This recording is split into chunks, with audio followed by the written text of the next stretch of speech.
Hey everyone, welcome to another rendition of the GamingZpound. I am your host Chriz, aka the Mole, and today we're going to look at the game Saints Row the Third. Now people always say in a trilogy number 3 is the worst. Is that the case here? Let's find out together. First, I think we should look at presentation.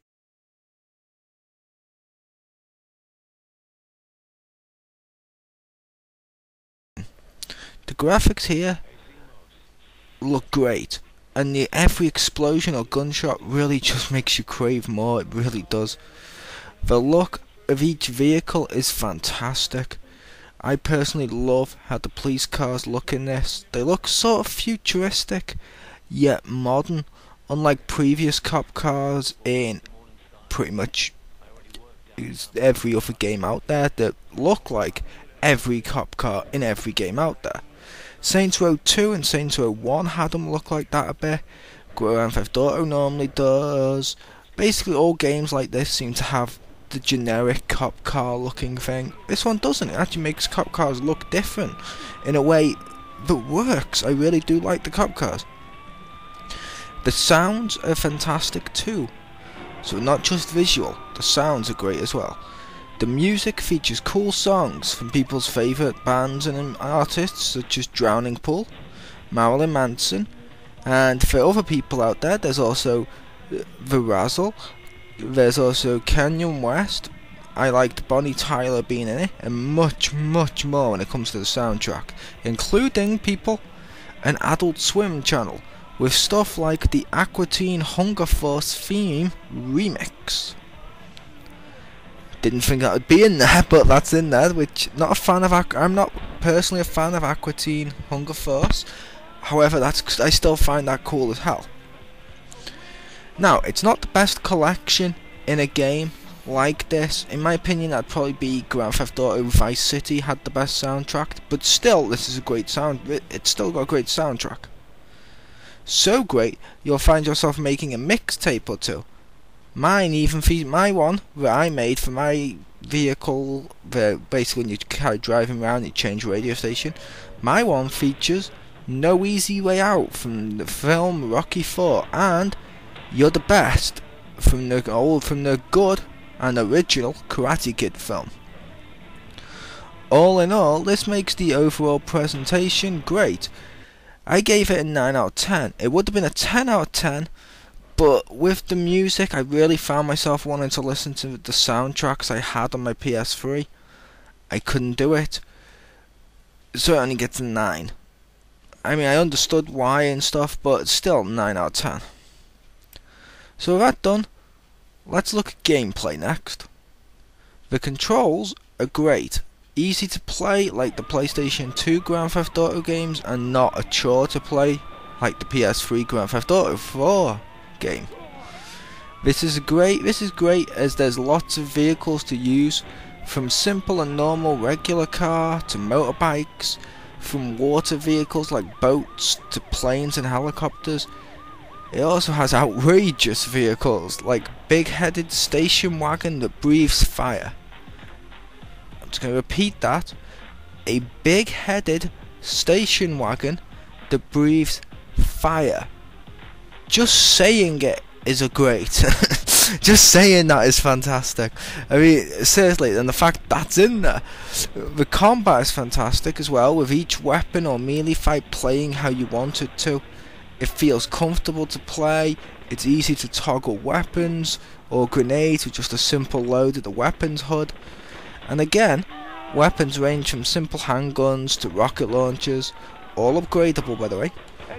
And just like with cars, there's also outrageous weapons, such as a giant baseball bat handled dildo.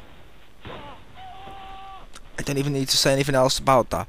A giant baseball bat handled dildo. Missions are fun, and there's lots of solid side missions too, which I'll leave this segment as I'll address more about that in a sec in the next segment, and just say gameplay gets a 9 out of 10 as well.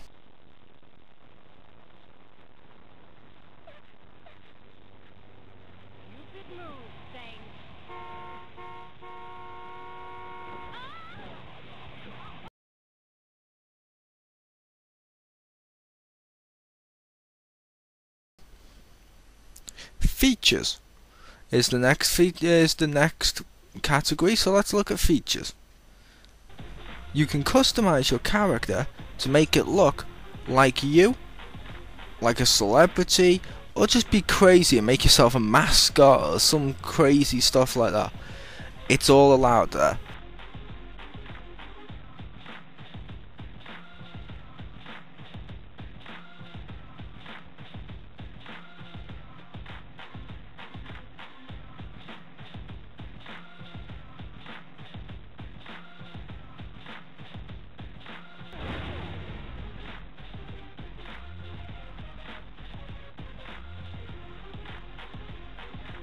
Same with cars, from visual looks to performance mods. You can do it all basically. You want to make a pink nitro police car? You can.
Side missions range from injuring yourself for insurance fraud to a crazy but fun game show, which that's kinda cool. It features online co-op and horde modes, add even more replay value to an already packed game.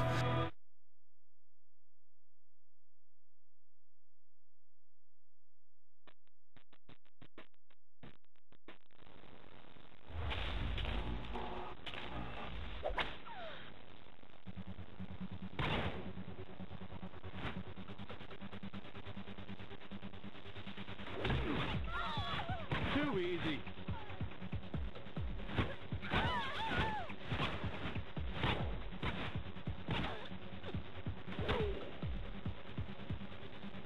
That was fucked up.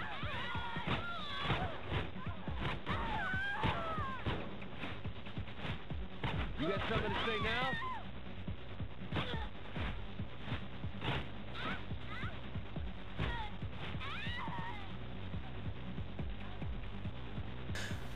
That just makes, like I said, that just makes the game very deep. I have to give the features a 10 out of 10. This brings us to extras.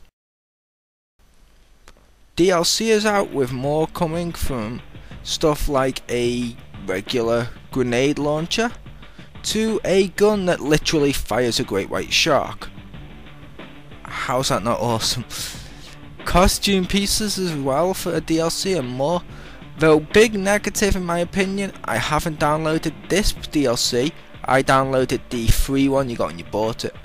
But I haven't downloaded this DLC, but from what I've heard, a big negative is you download codes and stuff like that to make yourself like a superhero, but using those codes disables your saves and trophies and stuff like that. So it's like, if it disables your save, it should be free. If you pay for it, it shouldn't remove a feature from your game. I'm sorry, it shouldn't. You can also download and upload people you or others make, which is fantastic, using their creation station, I think they call it, which that's great.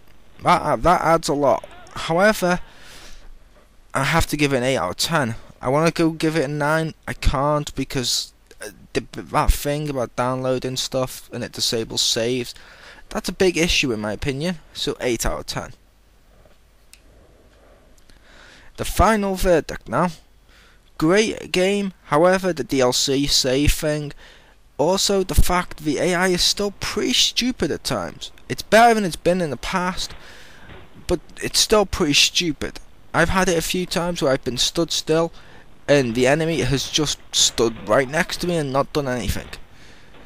Plus, having online, yet not having death matches so you can chase your friends around and kill them, or just multiplayer designed games, really brings it down a little bit, which is a shame. I give it a 9 out of 10. I still say this game is fun. It can be as over the top as you want, or as simple and realistic-ish as you want, depending on how you play them. That's what I look for in these games. When I buy a Saints Row or a Grand Theft Auto, I sit there to have just basically either to do the missions and think, okay, this is cool, this is what I'd do if I was a gangster, or B, to think, you know what, I want to pull out a car that can fire people from it like a rocket, which, see what I mean? Just stuff like that, it's crazy, and it's either really fun one way or it's really fun the other. Definitely Saints Row is definitely a must-buy game in my opinion. So run out and buy it today. That brings us to the end of this little review this week, and I'm going to say on that note that check out the Twitter page at the bottom. Leave any comments that you want on either YouTube or on Twitter. You can recommend a game that you guys want to see reviewed, and I'll do my best to review it. And if I can't review it, I'll get one of the other guys to do from GamingZpound to review it. Coming up next, WWE 12, reviewed by me and the rest of the cast from over on the Wrestling X Pound. This has been the GamingZpound saying, see ya.